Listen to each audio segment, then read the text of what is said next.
大家好，歡迎返嚟讀書日誌。今日我哋要傾一下點解大多數人一世都財富唔自由。我啱啱睇完《小狗錢錢》第8章，裏面有一個好震撼我嘅情節。主角 Kira 賺到佢人生第一筆巨款1000歐元。你想象下，當佢興高采烈攞返屋企，佢爸爸第一個反應係咩？係即刻攞去還債。呢個係咪好熟悉？我哋好多人嘅思維都係咁，有錢就還債，有錢就消費。但 Kira 講咗一句好有型嘅話，佢話如果係我會攞500歐去還債，剩低500歐存起嚟。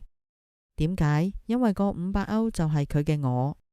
喺呢章入面，作者 Bodo Schäfer 帶出一個好殘酷嘅真相：如果你唔學識養我，你一世都只係喺度為錢打工。所謂嘅我就係你嘅本金。Kira 每日幫人行狗，照顧寵物，佢賺返嚟嘅每一分錢，佢都堅持分一半入去我銀行。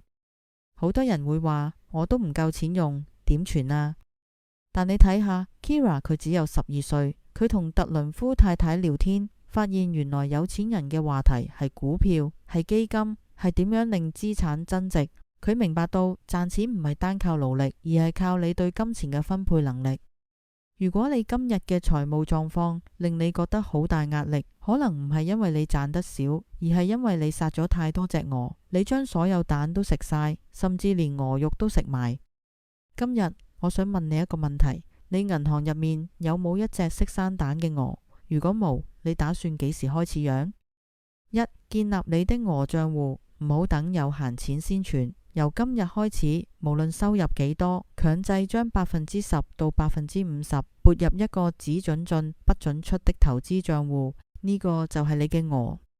二、重新審視債務策略。如果你有欠債，唔好將所有額外收入攞去還債，學 Kira 咁，一半還債，一半養鵝。咁樣，當你還清債嗰日，你已經擁有一筆唔錯嘅資產，而唔係由零開始。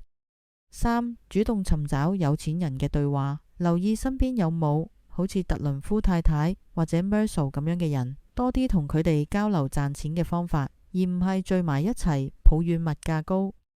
多謝你收聽今日嘅讀書日誌。財富唔係一種運氣，而係一種選擇。Kira 選擇咗養鵝，而你今日嘅選擇又係咩呢？如果你中意呢集內容，記得訂閱我哋，仲有將呢集 share 俾一個想變有錢嘅朋友。我哋下次見。